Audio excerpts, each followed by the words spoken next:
Actually, Jake, I've decided to work at your company. I was back home after a long time with my wife and kids. Since mom passed away, my dad seemed downcast. Watching him revive his spirits while playing with his grandchild Lynn was comforting. But then he dropped this surprising news. Financially, he's not struggling. He's been enjoying hobbies like hiking and made friends through volunteering. I couldn't grasp why he, well past 60, wanted to start working again. Growing up, Dad was always busy, so there aren't many memories of us spending time together as a family. However, he's always felt guilty for not spending time with us and our mom. Truth be told, as we siblings grew up, we started valuing time with friends, lovers, and eventually, our own families more than with our dad. He once shared with Mom his plans to go hiking together after retiring at 65. That's when I discovered they met in a college hiking club and began dating. But just before realizing that dream, Mom passed away. At her funeral, he kept repeating, "I'm so sorry." It broke my heart. He seemed to age overnight. Especially after retirement, he seemed like a mere shadow of himself. He's mostly been staying at home, not even turning on the TV and just zoning out. If we don't prompt him, he even forgets to eat. I live in Chicago for work, so I couldn't easily check on him in New York.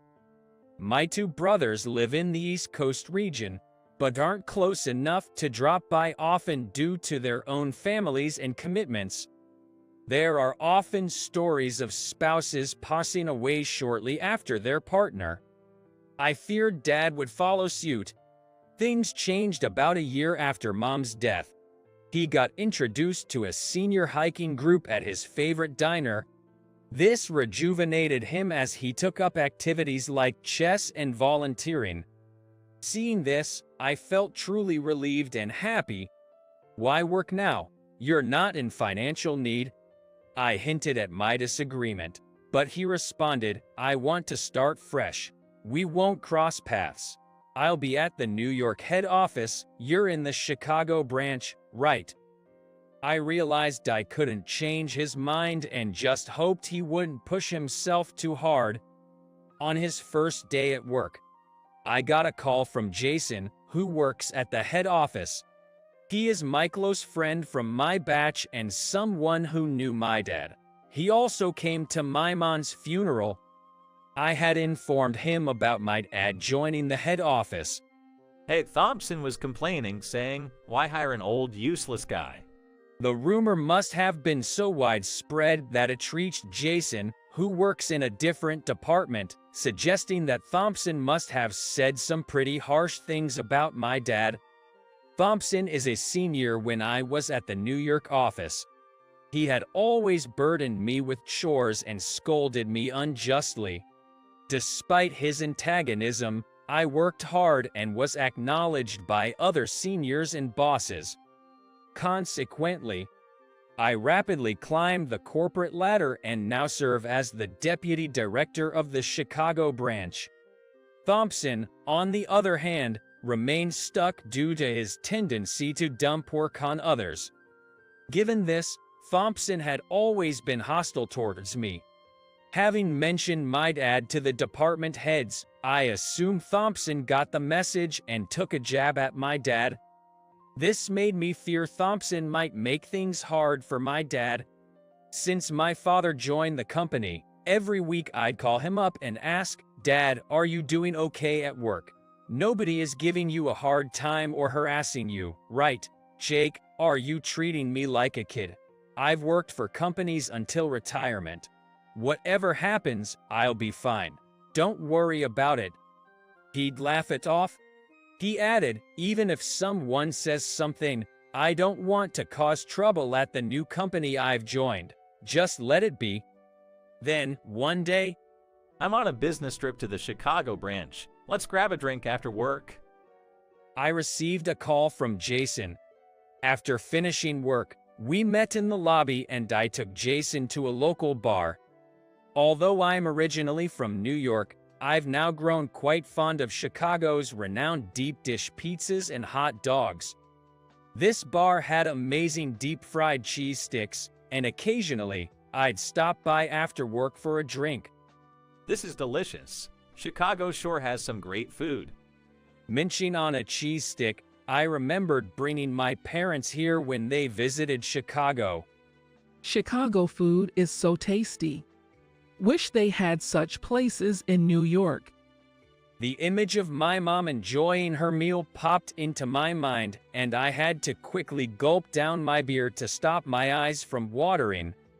We chatted about work and family, and when things calmed down, I asked Jason, "Is my father doing okay at the headquarters?" Jason hesitated for a moment. That was a sign that the news wasn't good. I don't have all the details since I'm in a different department, but it seems like he's being harassed by Thompson almost every day. The nature of the harassment was exactly what I'd faced in my younger days. Trivial tasks dumped on him, sarcastic remarks, and even unwarranted yelling for mistakes even if they weren't my dad's fault. Just the other day, Thompson told him, let the newbie clean the floors, and he actually made him do it. My blood boiled. My dad was a senior executive. It was infuriating to imagine him being bullied by a mediocre senior employee like Thompson. My anger wasn't directed just at Thompson, but also at the colleagues who allowed such behavior. I'm going to talk to the head office. I was in a bind. I decided to intervene. The following Monday morning, I was at the main office building. I stormed into my dad's department, but he wasn't there. As I stood there in disbelief, Thompson approached with a smug grin. Your dad's absent without leave. Not only he is incompetent at his job, he lacks basic common sense too. A loser like him as a father means you're a loser too. It seemed like Thompson was trying to demean me by bringing my dad into it. Before I could respond, a stern voice echoed from behind me. That sounds more like you, Thompson. I turned around to see my dad standing tall. What? Thompson tried to retort but was lost for words. That's because my father was not alone there.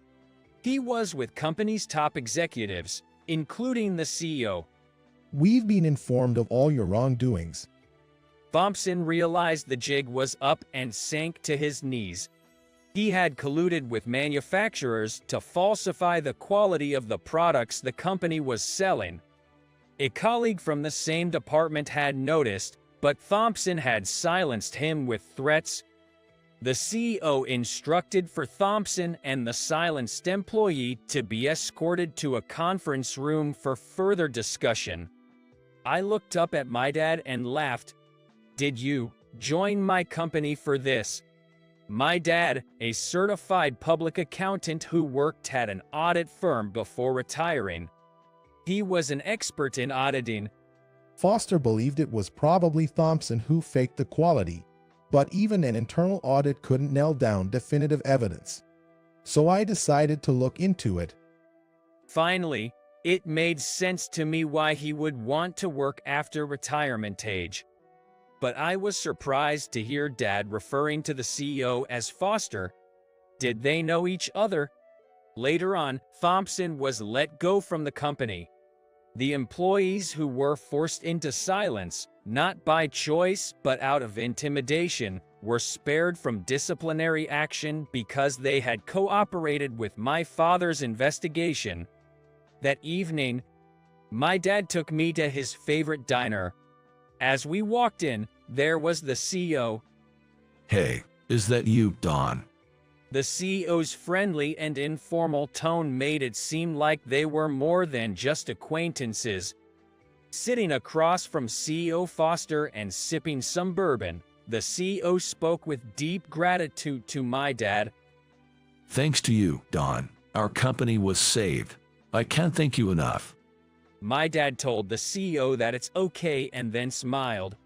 It's me who should be thanking Foster. I owe you big time. Seeing my puzzled look, he then shared how he met CEO Foster. Ever since Mom passed, my dad had been living off grocery store meals and takeout. He grew tired of it and stumbled upon this diner. The home-style cooking reminded him of Mom's dishes, so he started coming here every night. Many regulars, like my dad, loved this place. One of them was CEO Foster. With shared interests like bourbon, casual greetings turned into deeper conversations. Before long, they became close friends, sharing their personal circumstances with each other. After I retired, I looked forward to hiking with my wife. But she passed, and I kept regretting not taking her hiking sooner. Why not join my senior hiking group? While it won't replace hiking with your wife, I think she would be happy seeing you lively and active. To which CEO Foster suggested. Initially hesitant, CEO Foster convinced my dad to join him on a hike the following week. The beauty of nature is unparalleled. From the summit, all the weight on my heart felt cleansed, realizing how small we truly are. He was inspired and he decided to join the hiking group. And on weekends, he would go hiking in various mountains with CEO Foster and their club friends. Many in the group, including CEO Foster, had lost their loved ones. Seeing them lead bright, strong lives motivated me to move forward too.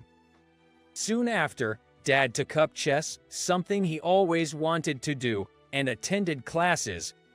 Wanting to give back, he volunteered in community cleanups and read to kids at the local library. One day, CEO Foster shared concerns about possible internal fraud in the company. My dad, who had no intention to work again, decided to help his friend. He revealed his past experience at an auditing firm and offered to work as an employee to investigate. Initially hesitant, CEO Foster accepted after realizing the severity of the situation. It was then that my dad realized that he was the CEO of my company. Who would have thought we'd be connected like this? The three of us shared a laugh. It's funny how life connects us in mysterious ways. Currently, my dad works part-time, 2 days a week. I once suggested he could retire since he had done his part, but he joked, "My presence keeps the others in line." In reality, he seems to enjoy his work. On weekends, he goes hiking with CEO Foster, and during the week, he plays chess or volunteers. He's busier than I am. My life is just beginning. Seeing my dad's vigor, I felt a renewed drive. I can't let him outdo me after all.